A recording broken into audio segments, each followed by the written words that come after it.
Terkadang Allah tidak langsung menyelamatkanmu. Kadang kamu dibiarkan jatuh, dibiarkan sendiri, dibiarkan tenggelam dalam gelap. Bukan karena Allah membencimu, tapi karena Dia ingin kamu belajar berserah. Ini bukan hanya kisah Nabi Yunus. Ini kisah tentang kita semua. Tentang bagaimana Allah bisa menyelamatkanmu. Bahkan dari tempat tergelap yang tak pernah kamu bayangkan. Nabi Yunus alaihissalam diutus kepada kaum yang keras kepala, penuh keangkuhan, dan jauh dari petunjuk Allah. Hari demi hari beliau berdakwah, tapi tak ada yang mendengarkan, ditolak, dihina, dan diperolok. Pada akhirnya Nabi Yunus lelah. Dalam amarah dan kecewa beliau meninggalkan kaumnya. Padahal Allah belum memerintahkannya untuk pergi. Sebuah keputusan emosional yang akan membawanya ke perjalanan yang tak pernah ia duga. Beliau naik kapal dan berlayar menjauh. Tapi tak lama kemudian badai datang, ombak mulai meninggi, langit menghitam, dan petir menyambar. Kapal mulai oleng. Orang-orang panik.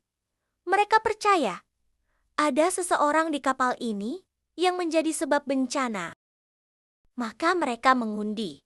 Dan nama Nabi Yunus keluar lagi dan lagi hingga 3 kali berturut-turut.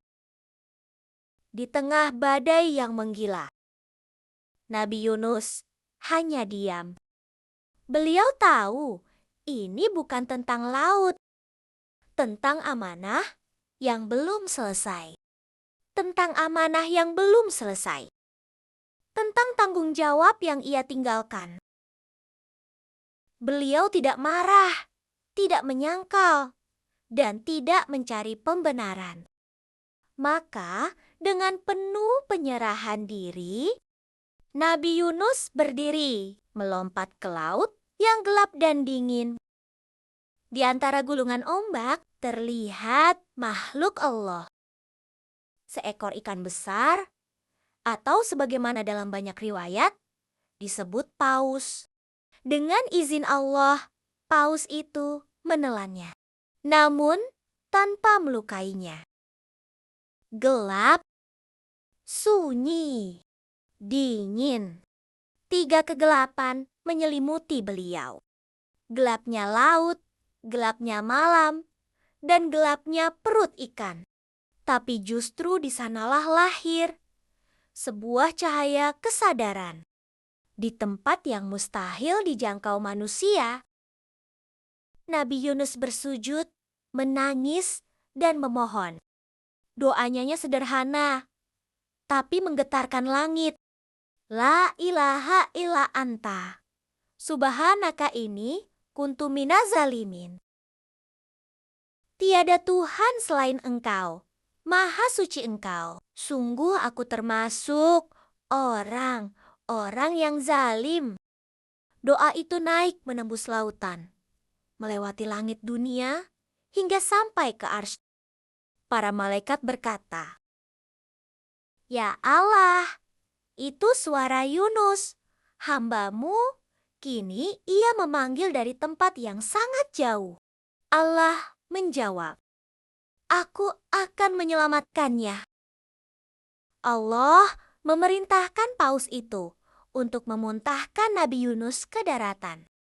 Tubuh beliau lemah, kulitnya rusak oleh asam perut ikan, tapi Allah Maha Penyayang. Beliau diberi naungan tanaman berdaun lebar dan dipulihkan oleh kasih sayangnya. Setelah sembuh, Nabi Yunus kembali ke kaumnya. Tapi kini mereka berubah. Hati mereka terbuka. Mereka beriman. Satu kota telah diselamatkan oleh satu nabi yang pernah tersesat tapi memilih kembali. Kisah ini bukan hanya untuk masa lalu. Ini kisah kita. Kita yang pernah marah, kita yang pernah lari, kita yang pernah merasa gagal.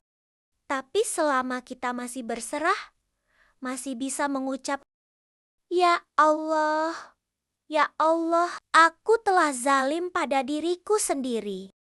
Maka Allah akan tetap mendengarkan, bahkan jika doamu berasal dari tempat tergelap dalam hidupmu. Jangan pernah berpikir kamu jauh untuk kembali. Jangan merasa hidupmu terlalu hancur untuk diperbaiki. Doa Nabi Yunus adalah senjata bagi siapa saja yang tenggelam, siapa saja yang merasa gelap, dan siapa saja yang ingin kembali. La ilaha illa anta subhanaka ini kuntu minaz zalimin.